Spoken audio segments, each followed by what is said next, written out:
It is Sunday of Codependence Day here in Florida. A lot of people like to call it Independence Day, but I don't. We are independent from England, but I think everything else is all a matter of codependence. So I'm calling it Codependence Day, and that's all there is to it. And it's also a very good day to jump into the rotation.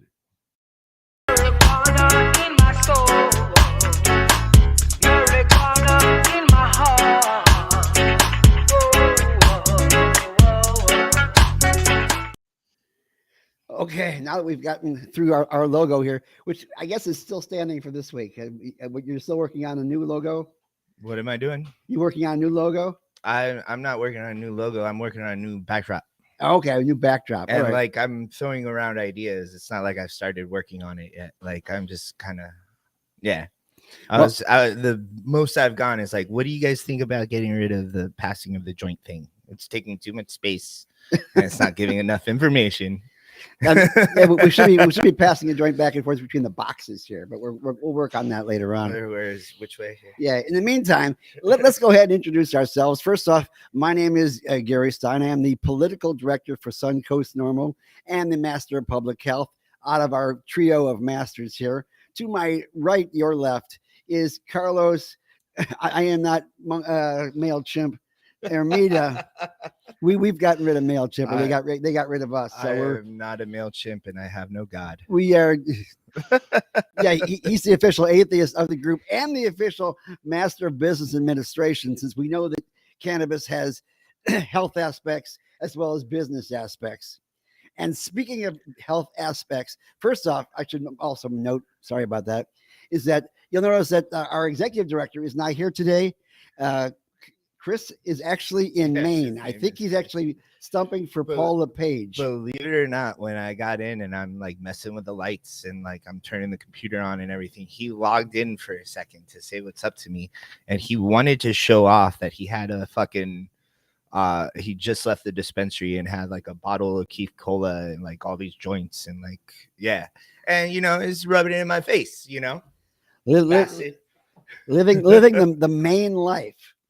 Well, we got Dustin Sulak up there. He's probably one of the best cannabis doctors in the country. So hopefully he does spend some time to get there. Either that or, like I say, he's probably stumping for Paul LePage, but that's another thing altogether. But in the secret square, this time to our right, we have the host of the Dr. David podcast, pediatrician David Berger. How are you doing today, David? All right. It's good to see you. How are you doing? Very good. We keep in contact every once in a while. I know that when we had some testimony we had to do to help create the rules and regulations for juvenile use of cannabis, David wrote an excellent letter, which we gave to all the representatives, and it really had an impact. But it is good to know that we have physicians that are active in trying to form the rules and regulations, because that is a lot of things that especially the legislators have no concept of. And that is in regards to how cannabis actually acts on kids, or in both positive and negative ways. And that's one of the topics I want to bring up to you right away. We all are constantly having rules and regulations saying nobody under 21. Do you think that's a good rule or a bad rule in regards to a medical program? Well, certainly, thankfully with the way that the law is, that we do have that latitude. I certainly understand why there would be more restrictions, more regulations put on a pediatric population than there would be on an adult population. And certainly when the legislation was being written back in 2015, 2016, and just knowing how easily legislators can totally miss the mark and screw things up, recognizing also legislators are legislators and government is government. So the fact that they actually gave us a program that's workable, not the perfect system, but something that I as a physician can really do a lot with. I mean, it came out better than I thought it would, to tell you the truth. Yeah, we could have gotten much worse, but now we're getting to the fact that we are trying to creep towards a recreational program. Now, we have actually seen in various states that once they do initiate a adult use program, which I'd rather call it as opposed to a recreational program, that teen use actually goes down. And but the basic thing we're getting from a lot of legislators are, if we do have an adult use, kids are going to get it anyway, and so therefore we're opening up the door to more juvenile use. Now, quite frankly, a lot of times we've seen exactly the opposite.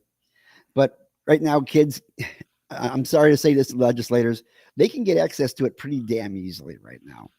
Mm-hmm. There's Yeah. always a guy in the corner, and they have no problem not asking for ID.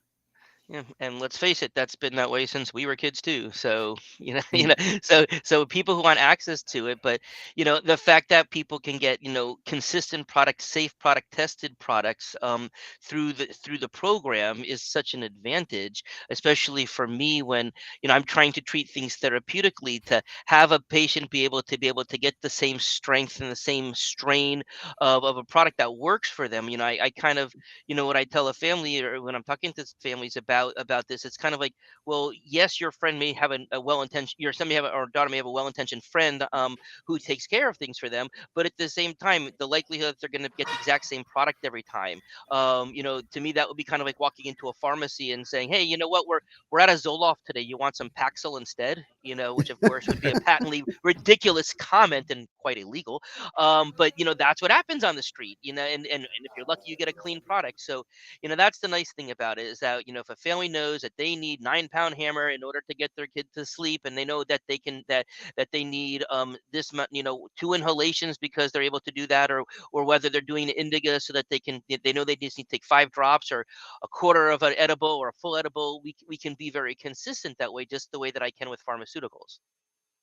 Yeah, and that is an issue that my father, who was a pharmacist, was always concerned about in the 1970s when they first started it with the generic laws that allowed companies to make generic products of name brand products that had been around for 100 years. And that is, if they changed the dispersal agent, or if they changed the filler, you may cause you to pass carnauba wax tablets straight through your body, and they go out the way they came in, and absolutely no medicine goes into the body.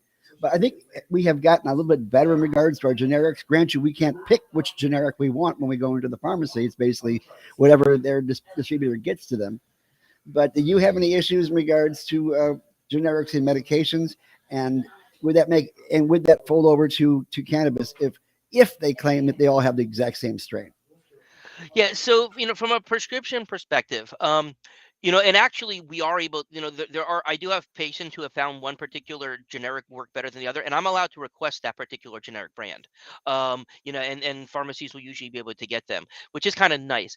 But obviously there's the issue both in terms of cost, if it's different tiers on people's insurance companies, and something that would maybe a $10 copay versus $100 copay, and that could make a big difference for people. So the way that I kind of look at it is, I'm in very close contact with my patients. We, as a smaller practice, and we do a lot of follow up, patients can get a hold of us directly. So following up, how is this working for you? Is this doing the intended purpose? Do we need to make some adjustments there along the way? So but the overwhelming majority of people are using generics at this point anyway. So it's kind of a rare bird that people get the brand. I mean, I'm allowed to write for it. I'm allowed to write brand name only if people want it. But in terms of on the cannabis side of things, we know that even from company to company, and like we know that not necessarily a 9-pound hammer strain here is going to be the same at one dispensary is going to be the same as another, or in a different state, because we know, growing mechanisms, nutrition of the plants, etc., can certainly change around some of the minor constituents. I tell people, a milligram of THC is a milligram of THC. It's everything else that's going on in the plant that makes it different and can have a very different effect on people. Yeah, and we have Kevin Sabet over at the University of Florida. I don't know why he's in the medical group, because he's not, but he constantly puts out the idea that we can't possibly use this as medicine because we can't dose it exactly as we do medicine right now. And so therefore what they need to do is take the plant, they need to deconstruct it down to the individual molecules, and then synthesize them, and then put them out as pills with, for instance, an exactly 25 milligram capsule of THC with nothing else in it except for fillers and dispersals. Yeah, that sounds like a brilliant idea. I don't know why. Yeah, why we're not doing that already. Mother, Mother Nature gave us this plant with all these constituents in it for a reason. But and we've done such a great job as humans beating Mother Nature, right? Just time and time again, we're doing a fantastic job of that.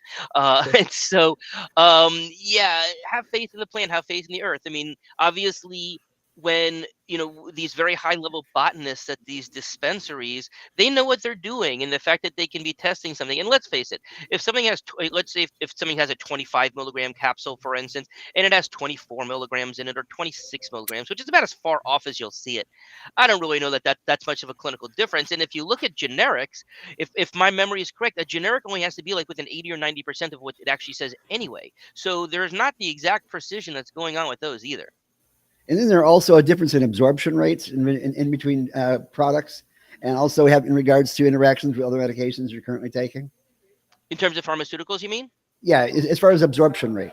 Yeah, certainly. I mean, obviously, when they make generics, they do try to match it all the other stuff to it. So as far as all the other constituents to it, they did really try to match it up, because a product becomes generic after they've been brand name for a long enough period of time that it loses their grandfathering kind of clause out. They kind of age out of that, if you will. So a lot of medicines, I mean, I don't find that much of a difficult. Certainly, in my practice as a holistic doctor, I don't use a ton of pharmaceutical medications. Cannabis is a wonderful herb. I use many different natural substances and herbs and vitamins and minerals and amino Very cool. acids as part of my daily practice. And so, but certainly if I need to put somebody on an asthma breathing treatment, or if I need to put somebody on an antibiotic, they seem to work pretty darn well, just as well as a brand name. And it's very rare that I have an issue with that. So, Dr. Berger, let me ask you, and this might be somewhat controversial. You're a pediatrician. You're all about medical marijuana for the kids, right?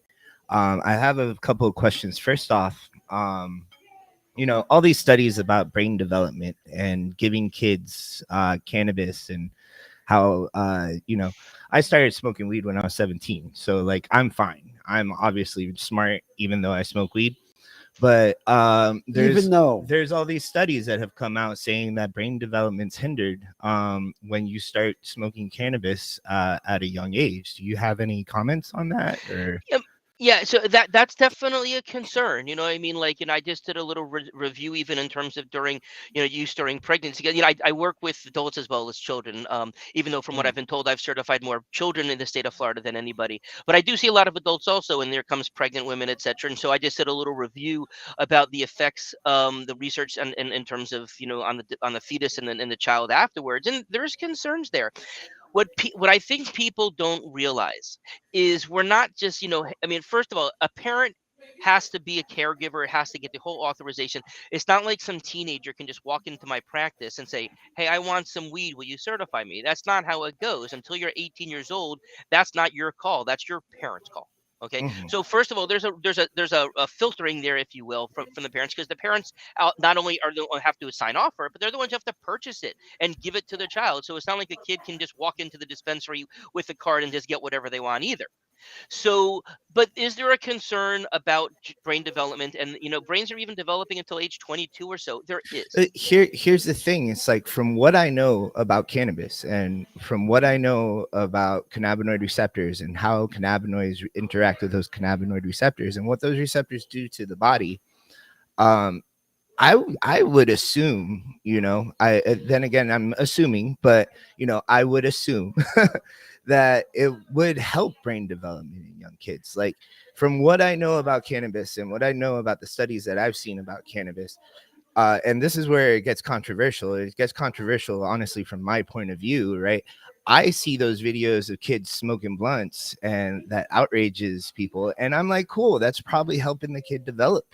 I don't know, like, am I wrong in thinking that? Or are we like, are we delving into Terrence Yeah. McKenna Well, here? like I've seen and, no and research. to preface that, right? Like, I've never given an 8-year-old kid a blunt and it's been like, here, kid, that'll help you grow up. I've never, that'll put some hair on your chest. I've never done that. But from what I know about cannabis and what cannabis does to the body, and even like thinking about like that study that happened in Jamaica where those pregnant women were consuming cannabis, while they were pregnant, and it did nothing to the development of the children, right?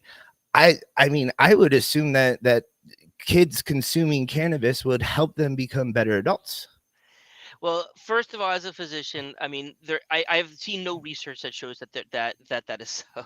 And there is research that I've I seen am that shows to assuming. that shows to the opposite in terms of attention and focus and visual spatial. There have been some things here, but really, the young children that I am certifying for cannabis are almost exclusively kids who either have autism or who have epilepsy or some Mhm. form of seizure disorder. Okay. So, and by far autism, I would say number one. I mean, and some cancer kids as well. The youngest that I've certified was 18 months of age on a child with brain cancer that we needed it for, in order to help them through their chemo and their post chemo state, etc. But I have a lot of 3, 5, 7 year old children with autism, and what people don't realize is that this is not the first place parents turn. This is usually the last option. So the Mhm. kids who have, who either the parents don't want to put their kids on an antipsychotic medication, because there's only two medications that are formally approved, FDA approved for autism itself, which are antipsychotic medications, one called Risperdal and one called Abilify, which can have some significant side effects as well. They're very high powered medications. And of course, a lot of kids who have autism have been put on things like the Ritalins and the Adderalls, and have been put on the anti-anxiety medications like the Zolofts and the Paxils and the Prozacs. So, and if that works for them, great. Mhm. Most of the time the patients who come to me is because it didn't. Okay. And we have kids who are irritable all day long. They're not educatable, or especially as they get a little bit older and puberty starts kicking in and they get big and they become violent. Yeah. We've heard, attacking their parents, Yeah. attacking teachers, completely not being able to focus in school or anything like This that. So that's what we're using it I'm for. sorry to stop you, but that's a big problem, especially in single moms with kids with autism. That's the autistic child develops and sometimes becomes bigger than the mother. And that condition, there's times when you get in that, I've had my ass kicked by a couple 13-year-olds with autism because, the mother calls me in the middle of the night and it's like, I'm trying to stop him from hanging from the ceiling fan. I'm trying to stop him from hurting himself, and he's like pulled knives out on me, and I don't want to Yeah. call the cops. You know what I mean? Like, you got to help me. You know what I mean? Like, Yeah. it's a big problem. It's a And big problem. And Is yeah, that and that I kid will with tell you spires? yes, how much it helps these kids. I mean, I don't throw the word miracle around very often, but I've seen miraculous things happen with cannabis in these children, making them calm, educatable, not need to be institutionalized, keeping families together. Families with children with autism, their divorce rate is significantly higher than the general rate because of the amount of stress that it brings to these families and their inability to cope. So, I mean, we're keeping kids in the home, we're keeping families together, where the safety of their siblings, that's another thing. A bigger kid yeah, can easily attack a younger kid. And yeah, one of the more interesting things, I mean, I have time and time again where the parents will say to me, my kid focuses better, my kid's mhm, learning better, my kid's learning the skills that they need better, faster.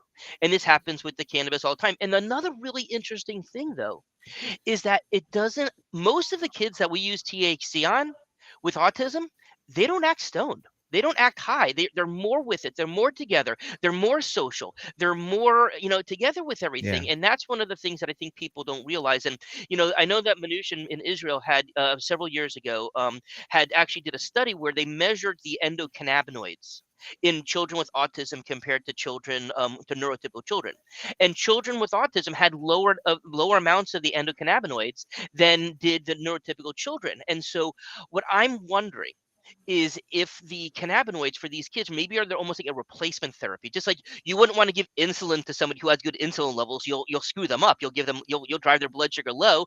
But if you don't have enough insulin and you bring their levels up, then they're functioning much better. And so I wonder if the plant-based cannabinoids in the children with autism are filling in a blank and getting them into a more normative, really interesting. cannabinoid balancing system, so that homeostasis can kick in Homeostasis. the way Yeah. that it Yeah, does. Yeah. And I wonder because uh, obviously autism. One of the things it does is it's a degree of overstimulation. They can't dissociate all the different stimuli that come in there. Everything seems louder and brighter, and too much movement and things of that sort. And I see kids with ADHD, and they have similar situations in regards to they create their own stimulation that keeps them from being straight. But I've also seen kids who have become Ritalin zombies, essentially walking through the classroom and their grades drop, but they're not acting out as much. Obviously, there's some kind of line that we can draw there to help those with autism and those with ADHD uh, actually do better in the classroom. What do you think about that? Yeah, well, I mean, they clearly do. They clearly do. And of course, the classroom setting is a little bit of a challenge because of the ability to give it in schools, so that's where I do things that, talk about things like patches for these families where they can, have a sustained release type of system for them. Before the pandemic, the schools were all supposed to have in place a rule where parents could come onto campus and then they could give it because they would otherwise they'd have to like sign their kids out of school, drive them off of campus, administer their cannabis to them, drive them back and sign them back into school. And so there was supposed to be this mechanism that was supposed to be in place. It was supposed to go in place that January. COVID hit that January. And I realized the health department then decided they had bigger things that they had to deal with, which they did. But that, so that mechanism of even giving it. So, I mean, I have families who will give their kid a dose to go to school, but not every parent can get into the classroom. Parents work. Some of my kids on the spectrum, they go to schools much further away than their local schools because they have to go to a school where they're going to best be educated. And not everybody can get to that. So that becomes a problem. So, I have families who kids do better in the morning than they do in the afternoon. Yeah, we don't have a true dispensing system that allows nurses to become caregivers for 8 hours out of the day, and that's part of the problem with the rules and regulations in regards to like you have to give caretakership Right. to the nurses and things of that sort. And, Now, and right now that's not allowed because they're only allowed to have two caregivers. And so if each parent becomes a caregiver, and you're not allowed to be a caregiver for multiple people. So that's where the nurses are. And let's face it, if the nurses are allowed to give out controlled substances such as Ritalin and such as Adderall, you know, then this is, and I know we'll talk a little more about controlled substance as a whole, but so obviously the nurses are qualified to hand a pill out, right? It's gonna, and it's not like it's just showing up. Not that the nurse is going to the dispensary and deciding which pop product they're going to give to the kids. This is something that the parents are giving to them, just like they would for any other medication. Now, Randy Fine, who's a senator from South Florida, I'm sorry, a representative from South Florida, he and I have locked horns a couple of times, and he's the poster child for letting everybody know that not all Jews think alike. But basically, when I was out there giving out the agenda for Suncoast Normal, he asked me, he said, "Do you believe that it is appropriate for kids to be smoking their medicine at school?" And Yes. I went to him and I said, well, this is when I was testifying, at the podium and all that bit. I said, well, first off, you should remember that we have a law that states that there is no smoking on the campus of schools. So that regardless whether it's a cigarette or whether it's a joint, it wouldn't make any difference. But secondly, as far as the illnesses that are treated in kids, generally they are not even being smoking issues, but more along the lines of capsules or tinctures or things of that sort. And so therefore that is something that a nurse can give to it in a controlled manner. So that shouldn't be an issue in the first place. He got very angry at me about that because he obviously had the agenda of wanting to say that Normal wants kids to smoke pot at school. Have you Well, ever? That's it's why I shouldn't have ridiculous. been in It's that ridiculous because meeting. kids. Well, first of all, nobody is allowed to get flour to smoke under 18 anyway. So it's a complete moot point. Now, could we talk? Now, do I have some of my children who do vape? Absolutely. And as I explained as part of my education with families, when you give your kid an oral, you have to figure plus or minus an hour to kick in. The beauty of inhaled is that it's working within 2 minutes, 3 minutes. And so some of my very aggressive children, or some of my children who are, the parent may need to make a stop at a store, and that unexpected change could be enough to throw off a child, or a visitor's coming, or they have to go somewhere to a doctor and they're going to all of a sudden have a meltdown. Well, there is nothing I have found in the world better than reversing that terrible, that kind of terrible effect that some of my children with autism would have, than having them inhale. I mean, I have families, the moms will in the car, they'll just, okay, we have to go into the store now. I know we It's weren't instant. planning on it. Here's a couple puffs off of a vape pen, and it works great. Yeah. Right. And, so I now, and think I that's do, amazing. I think you're doing your job as a doctor by, recommending such therapies. Yeah, I and think even that educating them I how mean, meter dose inhalers. I mean, the fact that what nurse couldn't administer an asthma puffer. We do that, right? One of the dispensaries has that. We it's in right yes, away. This immediately.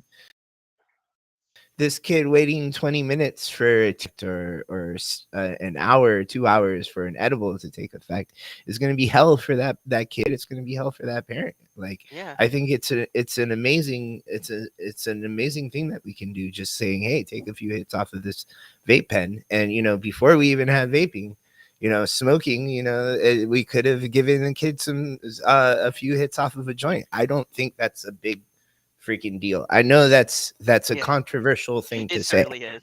But Right, not I with, know that's a but controversial thing right. to say, but And I and don't that's think that's why a big deal. even with adults, because as somebody who I also advocate for dry herb vaping, because for Yeah, people, for not for smoking it, for not burning it, dry herb vaping works really wonderfully well for flower also. And yeah, I know for kids, they do have like some of the dispensaries do have the where that can be done, because they have the kind of like, I call it like a K cup. It's kind of not a K cup, but where the flower's already in the little capsule, and then it can be dry herb vape that way. So yeah, that is some way that people can use flower and a dry herb vape for in the pediatric population. But the thing about and let's face it, not all people do well with the conversion of 9 delta um THC to 11 hydroxy THC that happens in the liver when you do an edible, when you I do. swallow it, and I so like that shit. I mean, some people do really well with it. I mean, other people don't. Other people, it's too intoxicating for them. So Yeah, but that's kind of why it's all about the education, because when I talk to people about, well, hold it under your tongue, let it get absorbed sublingually, or use a little lozenge, or use a little dissolvable tablet, or where you can keep it in your mouth. So if that issue is there, it's only once the THC is swallowed does it go through the all through the liver. But when you inhale it, only a small part goes to the liver. When you orally absorb it, only a small amount goes to the liver. So uh-huh. a lot of it's about education. would you also deal with a lot of kids with Crohn's? Yes. So, and Crohn's is not a young pediatric issue. That's usually second decade of life or older issue. Yes. So again, so that's where some oral products can be coming in very good. But if you've got belly pain, if you have nausea, whether it's from that, whether it's from chemo, whatever, 2 inhalations, 3 inhalations, and you're gonna feel better before you walk out the room, type of thing. I mean, like, that is just so, and it's so consistent. I mean, like, and most people don't need to, the patients that I take care of, they don't really, it's very rare do I hear people having to take, well, I need to take more and more and more and more of it in order to get the effect. And then we talk to them about, taking a couple day holiday off to clear out the receptors if necessary.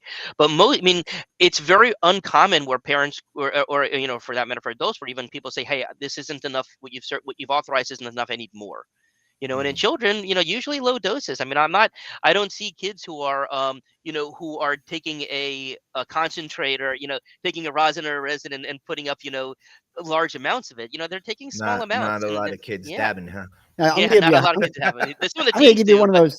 yeah, I'm gonna give you one of those hot seat questions. What do you think yeah. about naturopaths being certified as cannabis doctors? Ooh. Well, it's interesting because in the state of Florida, naturopaths can't practice anything. So you can't even be a naturopath in the state of Florida and be a practicing provider. So I would certainly think that would, in the state of Florida, would need to be rectified before a naturopath could then be certifying for this, because there is no naturopath. You can do nutritional counseling, but unlike in other states like in Oregon and in Illinois, where naturopaths can actually be prescribers and ordering of tests, naturopaths can't even do that here. Yeah, that's what So I was it's even kind of talking about because I had people in uh, Illinois who are talking about that right now. As a matter of fact, but so I see that as one way that our dear legislators might just go because Ralph Masulo, who was the only doctor on the legislature last year, he didn't make the ballot this year, and so we're not going to have any doctors as legislators this year. Shit, And that doesn't sound that's good. one more step away, and we're constantly finding that they want to insert themselves between the doctor and the patient relationship. There's going to be no medical professionals on the health committee this year, Yeah, yeah. that is basically huh? Shit. that's going to make things difficult, but it's going to have to put some burden on more doctors to step up and do more testifying and do more educating to legislate kind of situation. And I hope that you'll be available for a lot of these guys because Oh yeah, I mean, they need it. it's they do need it. I mean, it's funny because obviously they had to pass these laws because of the fact that we made it into our constitution when we voted for it. Okay, so but they have no idea what they're talking about, and so often with some of these regulations that they're putting in, I still cannot figure out what this change in the flour, where there's this rolling milk, number of I don't understand Don't it. I get mean, it like either. the patients explain it to me, and I'm like, all like the best I can tell you is look at your where you are in the registry and see how many ounces, see, what you're allowed to get. Because it was such a stupid idea. Why I stick Who is going to be, with the if, hard if you can stuff. buy 3.5 ounces, I mean, if you can buy 2.5 ounces every 35 days, who's going to be a dealer? What kind of profit margin is that person Yeah. going to have? I mean, it's ridiculous. And then to make this rolling thing, it just made it more difficult for patients. And it just didn't make any sense to me why they would do that. Hmm. But, I mean, even like certain things, like they made it where you can, you're allowed to drive with a quarter pound, which, whenever I tell that to an adult patient or a parent who knows about cannabis, and I tell them that you're allowed to drive around with a quarter pound in your car, like I watch their face, because usually their jaw will hit the ground. Like, I can do what? I can drive around, and the thing is, but you can only buy 2.5 ounces at a time. So that means I'm driving to a dispensary with an ounce and a half on me in order to go buy 2.5 ounces to hit that 4 ounces. It's like, if I had an ounce and a half on me, why am I going to buy more? So it's just like some of these things, or even just the fact that we have to document that every single patient, if they're pregnant or not. So I'm asking the mothers of 3-year-old boys if their child is pregnant. We make a joke of it. I mean, like we laugh about it. It's ridiculous. It's kind of like part of my comedy routine that I do when I'm doing my certifications with people. Yeah, or asking a 95-year-old woman if she's pregnant, right? I mean, like, it's just like, can't, I mean, I said to my lawyers, can't I take the liberty of a penis as whether that makes a person pregnant or not? And my lawyer's like, well, you have a good point, but the law says this. So, even like if the informed consent form that every patient has to sign, if you look at it, there are absolute errors in it. In fact, they even skipped them. I think on A, B, C, D, E, G, they skipped an F. And I'm like, can't I just fix that? And my lawyer says, they have to sign the form exactly the way that the legislators put it forward. So just like silly things like that, and parents, a patient will catch it on, oh, you had a typo. No, not my typo. It's the government's typo there, but I can't change it. Now you do know that cannabis does elevate the libido, so it is possible that they might not get pregnant, but we've had a lot of So, nursing homes that have had some sexually transmitted diseases traveling around. it's a So Yeah. medical marijuana miracle. it's a medical marijuana miracle. It's like medical marijuana Jesus. There are some hot 95-year-olds out there at some of those nursing homes. So Okay. and be gentle, because they break easily. But we have got to start moving forward to cover as many childhood diseases as possible. Now, you mentioned autism. Actually, right now, obviously, it is not one of the 10 prescribed diseases, and I've been trying to install it in there along with so many other types of diseases that we have not gotten in as qualifying diseases. What other childhood diseases do you see that need to be taken care of that are not currently in the law, that you have to Okay. actually do some mental gymnastics around to get the kids their medicine? Right. Well, for me, it's not so much mental gymnastics because I have this all figured out. Okay. So, yes, it would be nice for more diagnoses to be physically showing up there. But the similar kind or class law is a very open wording. And this is something, when these laws came out, I bounced everything, not just off of my attorneys, but off of the Office of Medical Marijuana Use, because I wanted to make sure that I was doing things properly. Okay. Now, because of the law says if there's a similar kind or class debilitating condition. So what I did at the very start of this is I said, well, what are the debilitating symptoms of PTSD? Anger, irritability, depression, insomnia, anxiety. So if a person, whether it's a child or an adult, has debilitating insomnia or irritability or aggressiveness, they have a similar debilitating condition to PTSD. When I looked at multiple sclerosis, muscular pain, neurological pain, cancer patients, bone pain, there's even something called ADD associated neuro cognitive disorder.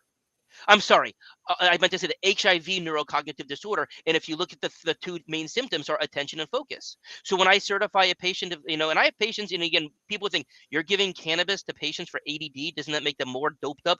No, you don't understand cannabis. You don't understand how sativas work because they give it as a stimulant, those stimulant medications that are out there. But I have people who are coming off of their stimulant medications who are using cannabis.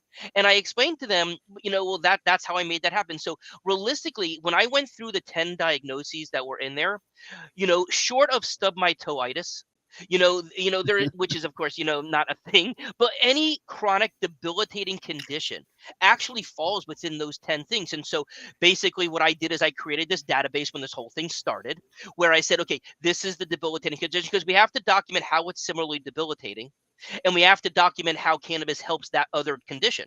But I went through PubMed, I created all this. I spent probably 100 hours doing this, but basically there. So anybody who thinks that their child or that a patient cannot be certified if they have a qualifying condition, they don't understand. They just do not understand what this law is about, because it's just a matter of clicking, and I have it all templated in my charting system, so it's just a matter of clicking through. So for me, while I would love to see those other conditions, sickle cell, that would be another perfect example. And the reason why I think that those diagnoses should still be there is about awareness. Because not every single family who has a child with autism or with sickle cell or these other things are going to necessarily know that it's even available in the first place, because it's not in the list when they look. Now, if they actually ask me about it because they research on my webpage, they'll find it. But so that's why I think it needs to be up there. But it's not inhibiting my ability to treat those children or those patients. And that helps to clarify a lot of things. Curtis, do you have any other questions right now? You look like you were getting ready to say something, and I cut you off. No, I was just getting ready to like get into the motion of this other thing here, but so Dr. Berger. Yeah. So let me ask you, right? I'm just gonna go ahead and do. I was planning on like texting you after the show this, but I might as well just do this Sure. on the Does show. it have to do with atheism? No, it doesn't have anything to do with your God, Gary. But oh my God. No. So one of the things that Gary actually worked on this past legislative session is employee protection rights, right? And he, unfortunately, like the legislator, like literally booted out of, like, isn't that what happened? They just booted off of the floor. They didn't even vote. But that's one of the things that our specific normal chapter is involved in, right? We to clarify, we want to make sure that medical marijuana patients aren't hindered on their right to have a job. So as a business owner, right? Yeah. I actually have this instituted here that we do pay for employees to get their medical marijuana cards. Do you want to be our official doctor? Yeah, well, yeah, I mean, we do that, and obviously, even in my office here, because I do have, we do have patients, I mean, staff members of mine who are patients, and we don't do any kind of drug testing in our office. We look at the quality of a person's work and how they're doing, and if they're slacking, we're kind of a big family in our office, and there's a very teammate approach. So if somebody's slacking, it's going to be known. But from, obviously, it does bring some kind of interesting questions, because if somebody said to me, hey, I don't necessarily know that I want my neurosurgeon ripping a bunch of bong hits before they start operating on my brain, or my pilot or whatever like that, right? And so I understand how some people would be like not cool with certain professions, when making those types of things, so I understand that other side of things. Here's the thing though, and I'm probably going to say exactly what you're about to say, but for me, it depends on the person that's the pilot, right? If the pilot might be better off ripping off a bong hit before they get off into the air. And if that's the particular case, right, like I'm all for them hitting the bong hit. And one of the best ways to decide if they're that type of person is if a medical doctor has decided that already, right? So I quite honestly, I think if a pilot has a medical marijuana card and consumes medical marijuana responsibly before they get into the air, I have no issue with that. I guess I'm just like a very liberal-minded pothead Yeah, yeah. because You it's know, well, more should there weed be? for everybody. Everybody smoke weed, kids and pilots. Right, there you go. That should be your T-shirt. You should make a kids and pilots T-shirt with the with the big cannabis bottom of it right there. But or that's the logo behind you. That and you're talking about changing the logo. Maybe that should be what it is. But All right. yeah, Yeah, but people always ask it's me, would a you want your pro. pilot to be high or drunk? Oh well, And they that's always well, say, can you go somewhere in Yeah. the middle? that's the most patently Hot. obvious question to me. In fact, I mean, I've even talked to families and I've lectured about that. If God forbid I had to run to the hospital. God forbid a family member was there. I wasn't capable of driving because I was too up, and there was somebody there who had just drank and someone there who had just smoked pot. Whose car would I want to get in? Well, there's no answer about that. That's the easiest Mm, question because you know, yes, of course, driving while intoxicated is still driving while intoxicated, and that's still illegal. But we also know that the type of effects that cannabis have on people, it doesn't make them sloppy. It doesn't make them speed up. In fact, it slows them down, and kind of their senses are more aware of it. So, mm, obviously, certainly people should not be using their cards and driving and doing it because that is an illegal thing. So people should know that. Does that mean that there are a lot of people out there who do? Of course, there are a lot of people out there who do that, and that's their own call. That's between them and their maker, right? mm. But I could also understand why people who don't understand this as much would have a problem with it. I Yeah. mean, let's face it. I mean, I do know people who, I've seen people who are heavily under the influence of cannabis that they really couldn't get off the couch. I mean, Yeah. I've seen that happen before. I've seen people who have taken too much of it. I mean, I had a patient once Depends on the who person. yeah, it does depend on the person, but I mean, are we going to do a proficiency test beforehand? I mean, are we going to do flight simulators where, okay, so you're allowed to fly with it if you pass this flight simulator test? I mean, like, I can see that being a bunch of, That does yeah, get controversial. yeah, right. But I do know that there are people out there who are so regularly chronically depressed and regularly chronically fatigued that if they don't have a sativa in their system, they're not feeling normal Right. at that point in time. And I think that's probably what Carlos was getting at. There are certain people who are at their most productive and most normal and most happy when they do actually have a certain level of active cannabinoid action in their body at that point in time. You know what, guys? I saw a movie called Soul Plane, and that was a smart movie. And Snoop Dogg was the pilot of Soul Plane, and he was smoking blunts all up in that motherfucker. Granted, he died in that movie, but okay. So I've got a question that I've been hesitating to ask. That's what I right? was hoping for. Yeah. All Go right. ahead. So here's a okay. So here's what I do for a living, Dr. Berger. I own Chillum. I own a hemp store, right? Uh-huh. And quite honestly, one of the biggest parts of our revenue is people that are substituting hemp with medical marijuana, right? How do you feel about that? People who are, well, Substituting Delta 8 and THCP, CBD, CBG from the yeah. hemp plant. Yeah, so I in my practice use a lot of CBD, CBG, and CBN. Uh, It's part of my educational process. I do carry those products in my office. I don't carry Delta 8 in my practice, and haven't done that much with it because obviously as a physician, and my medical license on the line there are certain things that if I was just like an owner of a store like you, I wouldn't have nearly the same level of concern. But I'm definitely, to me, the Delta 8 is a gray enough area that I wouldn't want to stake my medical license and my career and helping the tens of thousands of people that I do because of that. But I will tell you, my use of CBN for sleep. I mean, I've been taking CBN myself for almost 2 years now, and it is the thing that has helped me sleep better than anything I've ever taken before. And yeah, we've seen bringing a in lot of success with that CBG, here. yeah, CBG, bringing it in. I tell, because one of the things when I educate people. Now, granted, I have people who come into me who they've been using cannabis forever. They just want to be legit. They want to get a clean product, etc. But I have a lot of patients, at least half, who have never used cannabis in their life, and this is even for adults. And so, when part of my education with them is, I always say to them, you might want to see what benefit you'll get from the non-THC cannabinoids, because I've seen lots of people who do perfectly well just with that.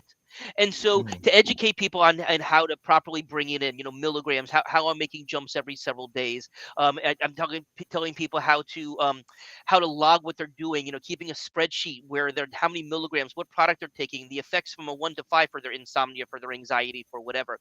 But I have a lot of people, if CBD alone doesn't work, I say if you want to bring in THC, then with the THC, recognizing that the CBD lowers the intoxicating effects of the THC, I have a lot of people who don't necessarily want to be getting high. Okay, they want to be functional, they want Yeah. to be better, they want to be happy, they want to lose their pain, but they don't necessarily want to be high. And so I'll explain that if you bring the CBD in first and then you bring the THC in second, you're more than likely to be more able to tolerate it, and you'll be able to take higher amounts of THC to be therapeutic without blasting yourself, which is of course important. But I have some patients who say, I really still I only want to use THC as a last as if nothing else is going to work. Adding CBG into CBD, I find for anxiety and depression can be, and for some pain syndromes can be phenomenal. So, Um, I realize that most physicians don't barely know how to spell CBG, or THC, or all these things that we're talking about here. But I've educated myself, and I tell people I can do med management. If a family tells me, or a patient tells me, hey, this is what's working for me, this is not what's working for me, this is how I'm feeling, this is how I want to do better. I can do med management with cannabis using the dispensary products, using the hemp-based products, the way that most physicians do pharmaceutical med management, whether it's the epileptic doctors or the depression doctors, the anxiety doctors. um I can do med management that way. I tell a family, if you tell me what the details of what you're doing, and I'll give you myself a 9 out of 10 chance that I can make a better recommendation, whether different route of a different product, a different route of administration, the way you're dosing it. I can almost always get things better if you let me know where you're at. Very cool. Now, you have a holistic approach in your clinic, which is different from a lot of doctors. And so, obviously, CBD and THC are not the only type of phyto medicines that you deal with in regards to bringing your patient to wellness. What other things do you add on to those kind of things? So we give a pitch to all the herbalists out there who have their own stores as well. Yeah. So some of the things. So I do a lot of work with gut health. Okay. And so not just even Yeah. herbs themselves, but there are certain herbs. So I do a lot of fecal testing to look for things like candida and pathological bacteria, parasites, of which there certainly are herbal products that I can use for that. I do a lot of work, in terms of like focusing. I know a lot of doctors will throw So probiotics at people, which I've done, but I do a lot of with fermented foods and inulin, and really trying to get the gut health right, and do a lot of other testing for things like vitamin D levels and zinc levels, and I optimize everybody to the middle part of range, which I think is really important, not just barely scraping by on those tests too. so I have So you have a positive side of a shitty practice. I actually have No, that's a good practice. That's not what I'm talking about. Yeah. Go back and listen to the other part. I have an employee here chilling that has an undiagnosed gut disorder. Celiac. No idea what it is. No idea what it is. All right. But honestly, she's seen a lot of. I introduced her to our CBG products, and now she's like recommending it for like everything. She's seen a lot of relief with it, and it's helped her out quite a bit. I got a question for you, man. So, are you familiar with how Delta 8's made? Not completely. Okay, Somewhat. so the way Delta 8 is derived from hemp is essentially it's an acid bath. So an acid is introduced to CBD, right? And then the acid, the remaining cannabinoid, the delta 8 cannabinoid, is converted, and all this acid has to be distilled out of the mixture, right? So it is a pretty dangerous process if it's done poorly, right? And you were saying that you haven't really done anything with delta 8 in your practice, and I was wondering if that was the reason why. Well, that and the fact that again, well, part of it again is just kind of like the gray area, Mhm. that I know that when it came with the with the farm bill and the hemp laws, and kind of it didn't specifically sell Delta 9 THC, and that's where people are doing it from. Um, but that's kind of like really why I just haven't been able to why I haven't explored it that much, just because of the fact that I'm trying to stick within products that are within the realm of what I know I'm allowed to be doing for sure. So It's that. So actually, the Florida Department of Agriculture recently has made some pretty close distinctions on what type of THC you're actually allowed to be using in Florida, right? And Delta 8 is actually okay, but they have issues like if it undergoes this process, this acid bath, and I sound like I'm hating on my best-selling product right now, but honestly, I mean, it's safe if it's done correctly, but that's the reason why you need to have a good source. I think it's But also because of the fact that there's isomers out there that are being created along with the delta 8 that they're not certain what they are, and what they might affect, how they might affect the entourage effect. yes, Right. Now yeah. that said, I have to take a break for a second. I live over in Well, Wesley Chapel. hold on, Gary. All right, I I'll know, wait. I I'll know wait. you're waiting for this, but Go ahead. I've got my thing queued up. I actually, so the I Florida, wouldn't want to stop your thing from being there's queued up. more there's more cannabinoids out there with THC being sold as hemp products, right? And the Department of Agriculture actually has come out saying that a cannabinoid that's been called THCO is illegal in Florida.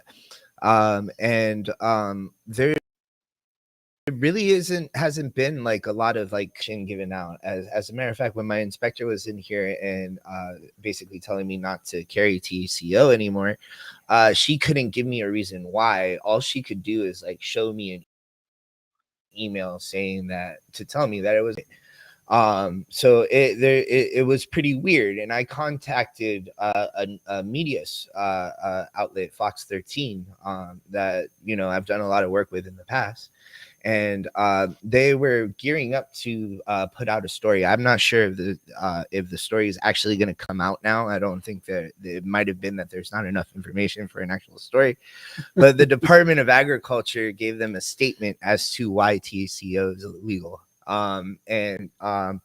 It's a pretty long statement, but I'm not going to read the whole thing out. But basically, they're saying that the addition of an acetate to THC, to delta 8 THC, right, makes it a controlled substance. That's essentially what they're saying, right? Are you familiar with acetates? Like, isn't it used in most medicines? Not necessarily. I mean, first of all, in Not terms of if you're necessarily. talking about if you're asking about in the terms of the pharmaceutical making product, I really wouldn't know that much about that because I, certainly did Really? my 1 semester of pharmacology, from that perspective in terms of how things are made back in medical school almost 30 years ago. So I'm actually not as versed as to how pharmaceuticals are made either.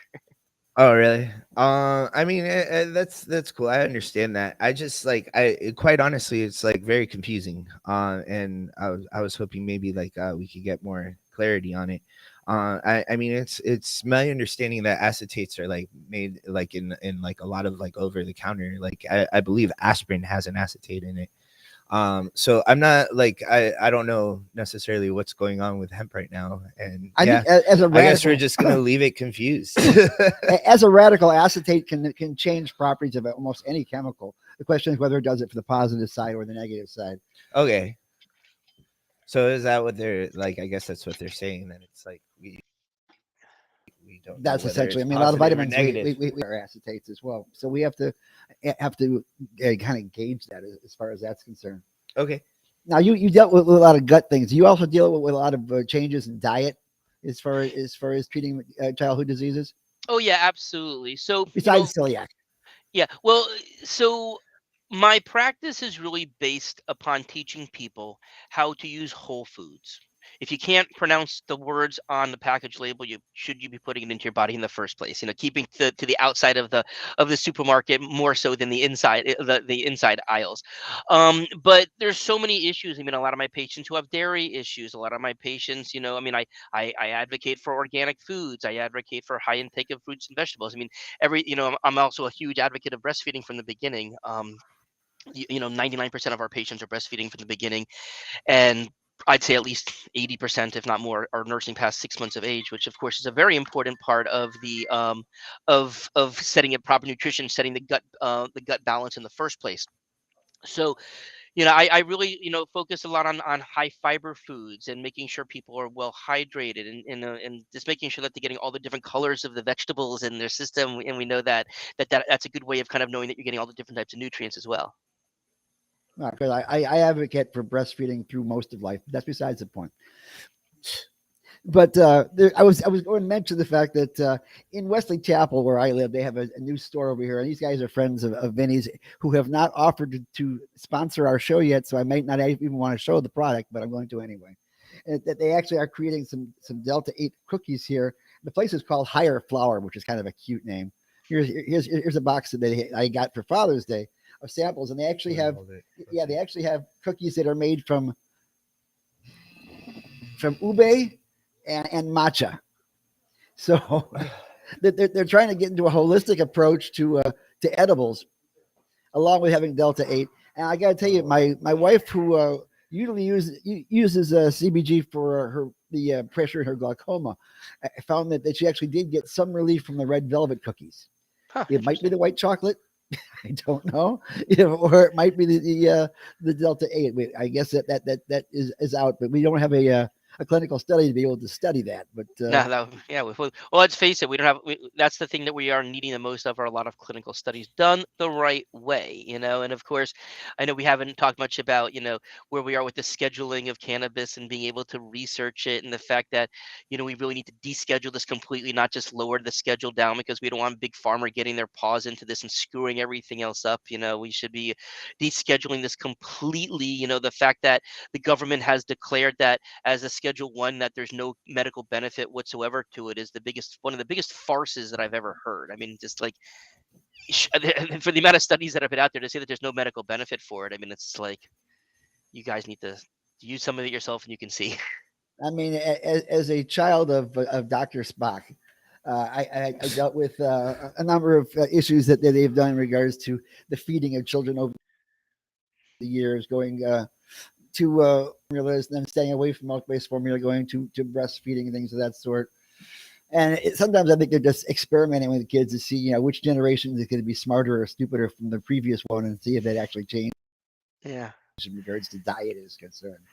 Right. To see some way that we could actually get control of this thing. Like one thing that they talk about oftentimes is kids and sugar, specifically sucrose, in regards to whether or not that does affect behavior, if it affects development. What is your opinion on that? Yeah. Well, it's so much.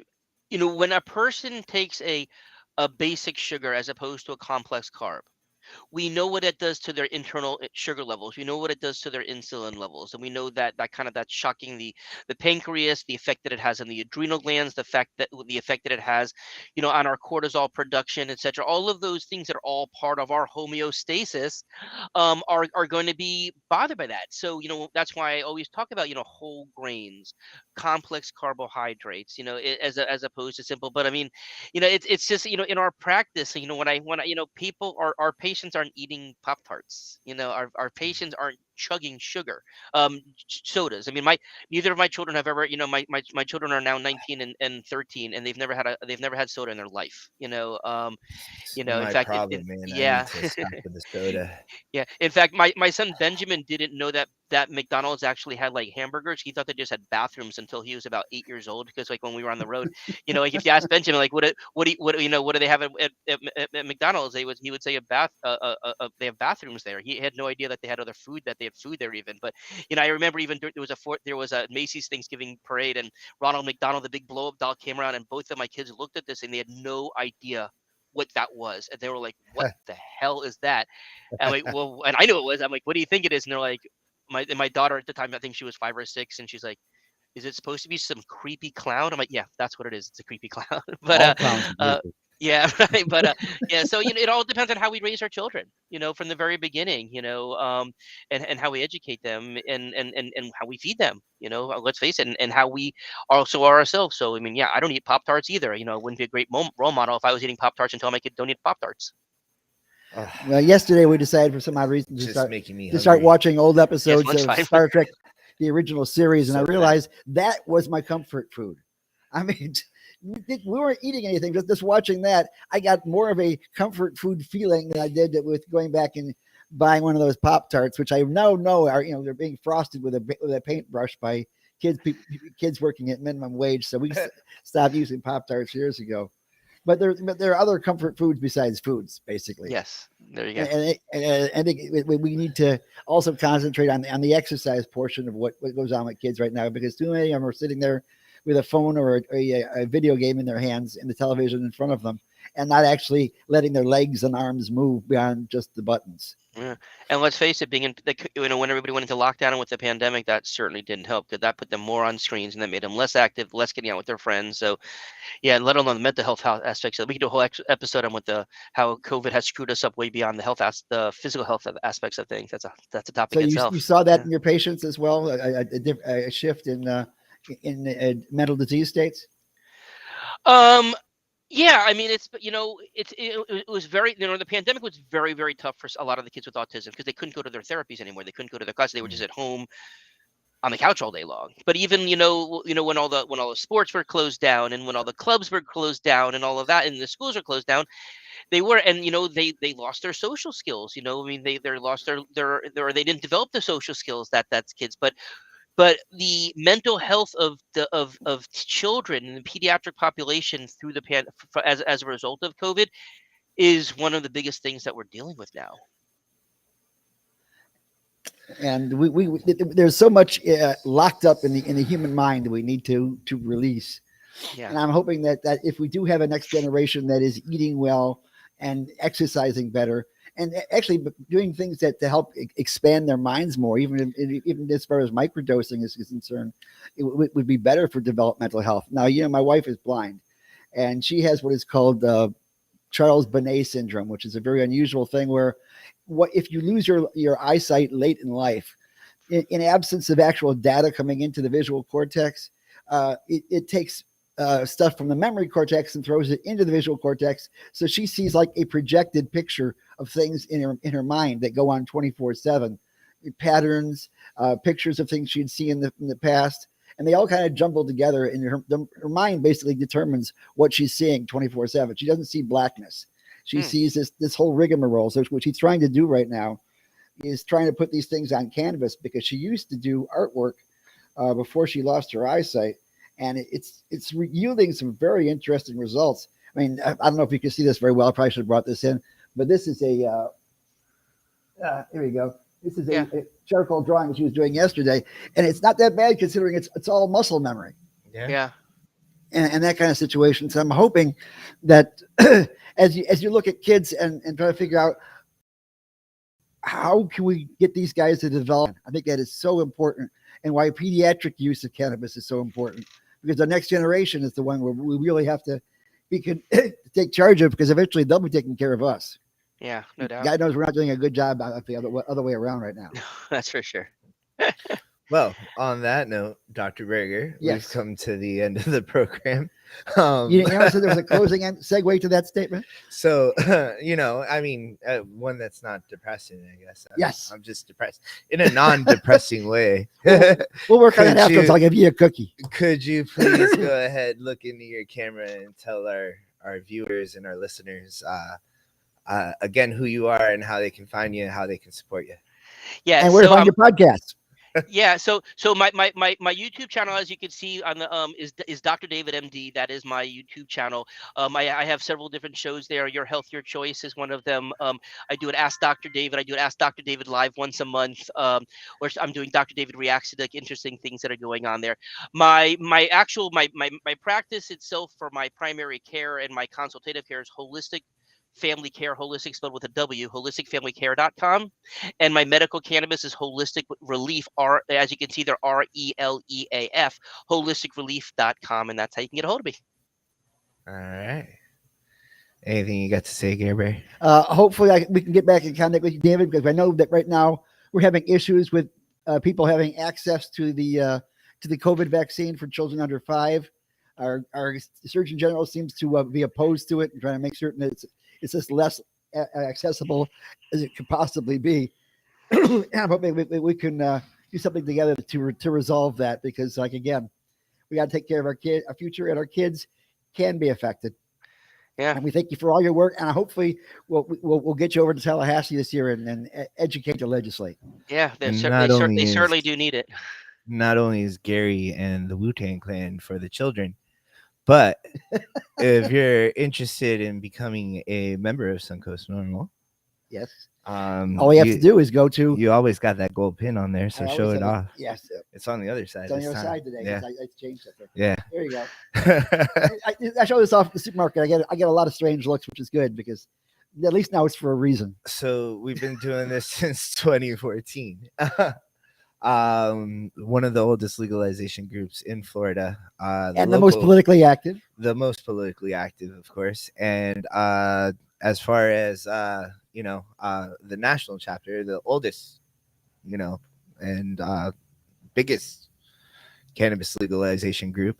I don't know. I'm not doing a good job this time, but become a member of Suncoast Normal. You get a gold leaf pin. You can get 25% off here at Chillum Hemp Dispensary and Glass Gallery. You get a lot of benefits. We'll have an event coming up soon, sooner or later. And you can join us in Tallahassee too. You can join us in Tallahassee. What's going on in Tallahassee? And rock the world. We did get at least one bill out this last session that makes dispensaries have to open up within 2 years, not listed on their licenses, which is good because we need more competition. So we need lower prices and better profit. And I'm telling you, you legislators, you got to start listening to us, guys, because we do have high friends in low places. High friends in high places. And being as we have good high friends, and you guys are usually in low places, you understand the threat to you. So confused. Just Absolutely. become a member of Suncoast Normal. Bye.